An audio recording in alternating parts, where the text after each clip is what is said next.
We don't have to see him with our bare eyes. You know, sorcerers and witches believe that. If you don't believe, you hear them say, we.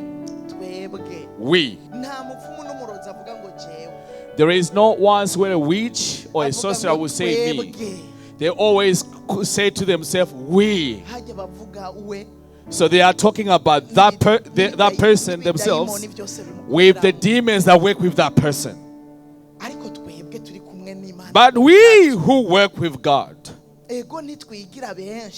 and truly we do not multiply ourselves, because when we are in him we become one, because even God in Trinity becomes one. But we need to know of this. He is within us. In other words, we are together with him. How can we be how can sorcerers or witches have more faith than us? I'm here to remind you the Holy Spirit walks with you. Holy Spirit walks with you and he speaks to us. Listen and obey him, because he walks among us.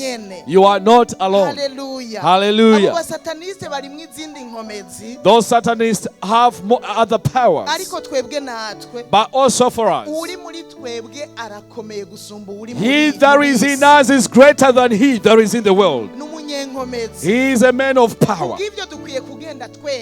Therefore, we need to stand firm with no fear, because he that is in us is powerful, greater than he that is in the world. Hallelujah. Sanze manire nguru ane wacu,